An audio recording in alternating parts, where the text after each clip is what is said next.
Welcome to the College Football Bros. I'm Michael Newman. And I'm Ryan Newman. And Trey Newman, of course, is still out taking care of his newborn baby, so He will be back, don't worry. But Ryan and I are doing a great job of holding down the fort, if I do say so. And we are going to go on the record with some picks today. It's the last episode of G5 week. Ryan, what is the final question here? Final question is, who will win each group of five conference? So we'll go ahead and kind of get started here with the best conference. We'll just start with probably the best, we'll say, the American Athletic Conference. So for me, there's one team that's just a clear and obvious choice, and that's Cincinnati. They are the class. They got so much talent, returning quarterback. They have everything you could really want. So 3 corners on defense that are practically could play on Sundays. Myjai Sanders is a stud up front. Jerome Forger, running back. I don't need to go on. We've talked about Cincy, but I really like them there. And the team they'll face is I wanted to go a little bit maybe off the radar here, but I'm taking Houston. Okay. So this is kind of the put up or shut up year for Holgo Dana Holgorsen down in Houston. He's obviously had the first year was the redshirt year. The Derek King decided to redshirt, then he transferred. It was kind of weird. This past year should have been better. Things didn't quite pan out, but COVID year, I'm gonna give it a little bit of a pass. This is it. They got talent. They got a returning quarterback. They got the transfers come in. They know the system now. This is it. If Hogo doesn't produce at least a decent season this year, I don't think it'll work out for him there. It's got to happen. And I think it will. I like what they have coming back. I think Clayton Tune's going to be a pretty good quarterback for them, and I think their talent level will kind of show a little bit more this year. The other thing they have going for them is that they avoid UCF and Cincinnati in the regular season. So that is obviously huge if you're trying to make the conference title. And I have. So should I say my winner? I didn't even say my. Oh winner. yeah. Who's your winner? I got Cincy winning. I'll take Cincy beating Houston. They're the best. They're the best team. Yep, I have Cincy winning the AAC as well. I'm going to have them beating UCF, going with the second favorite, second best team in the conference, and they avoid Houston and Tulsa, so their schedule maybe doesn't set up quite as well as Houston, but still sets up pretty well. But there's a lot of solid teams: Tulsa, Tulane, SMU. Yeah. So Memphis, you never know. If Grant Gunnell comes in and does really, really well, it's possible. Yep. All right, moving on to Conference USA. This conference is pretty wide open. Yeah. In the East, I'm going to take Marshall with new head coach Charles Huff. I like Grant Wells at quarterback as a freshman. He was very good last year. If you ignore the very end of the season, I think they forgot how to play offense. Right. I think it was against Rice that he threw 5 picks. Somebody. So didn't they get shut out too? That sounds familiar. Getting shut out by Rice. Wasn't it like 20-0? We're asking a lot of questions, but anyway, up until that point he was very good. So I'm gonna, they had some injuries at the end of the year. I'll forgive, last few games for a freshman, and the defense should be good yet again. So Marshall in the East. In the West, it was between UAB and UTSA, and UTSA is 13th in the nation in returning production. Their schedule is extremely favorable, avoiding maybe the 2 best teams from the East. But I'm going to go with UAB. I'm just going to trust the track record of Bill Clark. Yeah. The defense returns 9 starters, plus adds some quality P5 transfers. So I think they just right now have a little bit more talent. And Tyler Johnston, the way he played last year, very solid quarterback.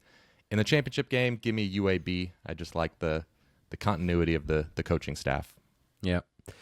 We're pretty similar in the East. I also took Marshall. It's all about their defense for me. I know they struggled at the end offensively, but they were the best in the country as far as points per game last year, and they were second in yards. So their defense is going to be really, defensively. So their defense is going to be good. The offense doesn't need to be great. We don't need Grant Wells to put up Heisman caliber numbers. If he just has decent numbers, which he's more than capable of doing, taking a step forward this year, I think they can win that side of the conference. And I was between UTSA and UAB as well, but I'm going UTSA. Okay. I trust their offense maybe a little bit more in the end. And if their quarterback can just get a little bit better, he's not quite consistent throwing the ball a little bit, but if they were, with Sincere McCormick, they obviously have a great thing. So if Frank Harris could just get a little bit better through the air, then I feel confident in them because they got so much returning talent. And they went 5-2 in the conference last year, so it's not like they were practically right there. So, I'll say Marshall and UTSA, and I'm going to take Marshall. I think I'll go with the defense over the offense on that one. Okay. Moving on to the MAC. And every year, this is the most wide open conference. Yep. 2021 is no exception.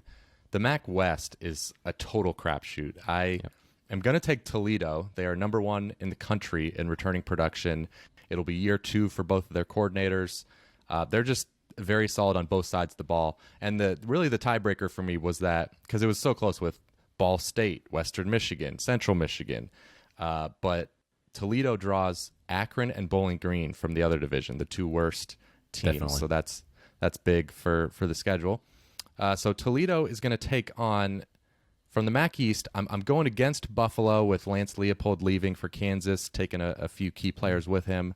I'm going to take a dark horse. I'm going to go Kent State with my boy Dustin Crum at quarterback. Yeah. And I will have them losing to Toledo because their defense is horrendous. So I'll go with the more complete team, Toledo, to win the conference. Yep.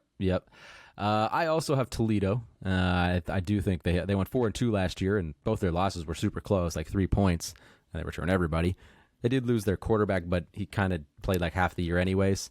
So that's true. That's true. That number 1 returning production figure might not include Eli Peters, retired, I believe, in the spring or winter or something. So, that's true. But Carter Bradley came in and did well. So it's it's not like Carter Bradley's coming in with zero experience. You kind of know what you're already going to get a little bit. So, and I really like both sides. I like the defenses a lot too. They have 4 all-conference players on that side of the ball, so they can get after the quarterback a little bit. Got a good defensive line. So I like Toledo to get there, and I'm gonna have to go with the fighting Frank Solich's. And I'm taking Ohio. Ohio played 3 games last year. They went 2-1, and I think Akron and Bowling Green were 2 of them. So not exactly the strongest schedule in the world. But I like what they have coming back. Curtis Work is a good passing QB. They also have Armani Rogers, the former UNLV quarterback. He's more of a dual threat, so they kind of got a little. They might have probably going to play both guys a little bit. And they got a lot. I like what they got as far as running the ball. They got a good offensive line. They got a good running back in Tremonte Tuggle. So they have a good play overall. And they're not like elite anywhere, but I think they're just a good, solid team that has, if things bounce right for them, I think they could make it. But in the end, I think Toledo is too good to win it all. So I'll say Toledo in the MAC. Poor Ohio. Frank Solich somehow still has not won a conference championship there. They're always good. But just can't quite get over the hump. Not great. Yeah. Okay, let's move on to the Mountain West. Who you got there? And by the way, if you want more Mountain West discussion, check out our episode on Wednesday. We broke down Boise State and their biggest threats, so we won't go quite as in-depth here. Yep. All right, so for the West part of the conference, I like Nevada. They made the they almost made the conference title game last year. They were so close. But they returned practically everybody. They have one of the best quarterbacks in the nation, Carson Strong. They're gonna have a ton of seniors. They just have really everything you could want at this point. Good receiving core. So I really like what they're going to be able to do. And I'm going to take Boise from the other side. They're going to be good, no doubt. They got a lot of talent. They should be an improved offense. You would think their running game would get a lot better. They were terrible last year, which is very weird for Boise standards. But they get George Halani back at running back. They got 4, I think, returning starters on the offensive line. Whoever's the quarterback, either it's Bachmeyer or Jack Sears, I think they're going to be set up well for success, and they're going to have a good defense. So Nevada versus Boise, and I'm going to take Nevada. I like the Wolfpack to knock off Boise again. 2 years in a row, I think Boise will go down in the conference title game. Okay. Boise is the easy pick in the Mountain Division. And in the West, it's either San Jose State or Nevada in all likelihood. San Jose State has the advantage of avoiding Boise State in the regular season. But I'm going Nevada too. I love Nevada. I love that passing offense with Carson Strong, you said, and Romeo Dubs back, and the leading receiver from 2019, Elijah Cook's back. So True. They are loaded. In the championship, though, I'm going to take Boise State. They're the more talented team. They'll have the better defense. And like you said, I think whoever starts at quarterback has good pieces around him with, Khalil Shakir at receiver. Yeah. They'll be good, both sides of the ball. Let's go to the Sun Belt.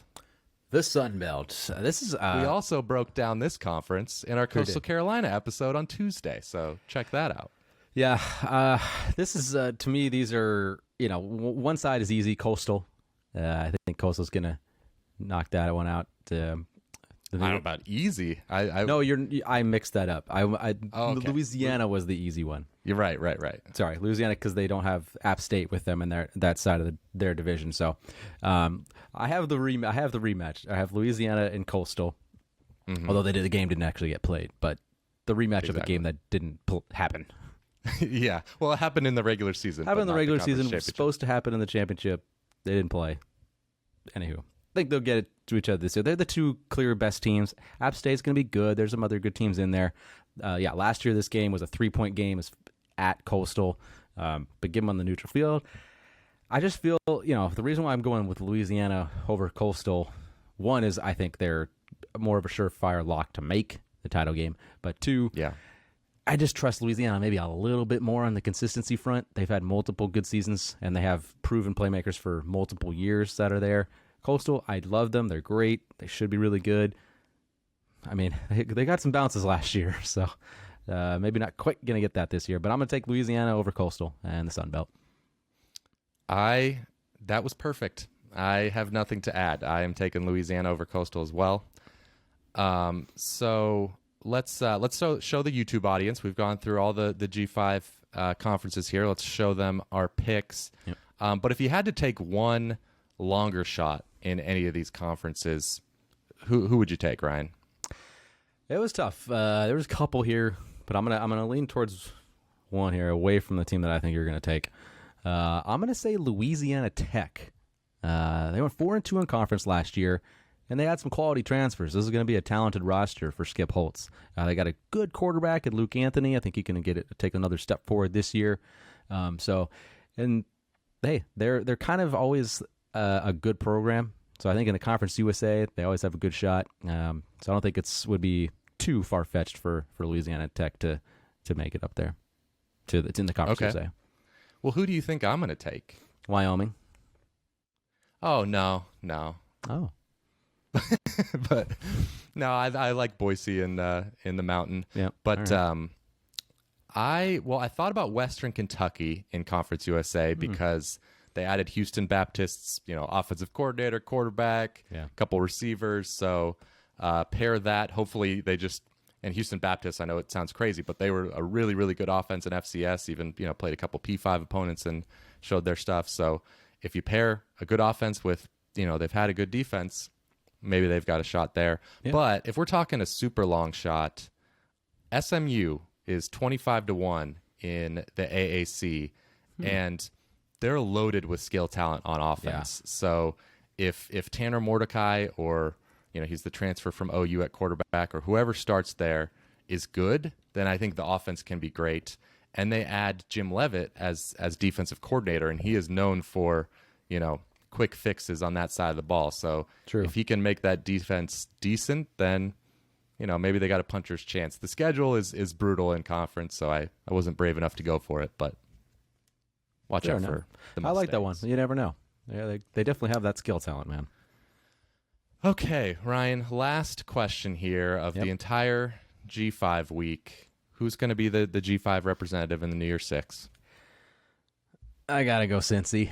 I know they did it last year, but they have too much coming back. They have the most talent, it looks like, again this year. You trust them. They got a good coach, good defense, good quarterback play. It's just... And they have the advantage of starting highly ranked. So if they're neck and neck, maybe 11-1 with an 11-1 Coastal and 11-1 Louisiana, it's Cincy that's getting in. So, if all things equal, it's going to be Cincy. I am going Cincy as well.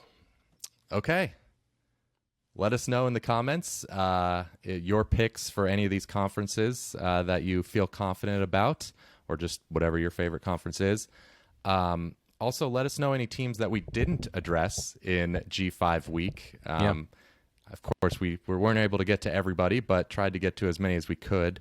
Tomorrow, we are going to begin Pac-12 preview week, and it starts with my favorite school, USC. So we will talk to you then. Fight on.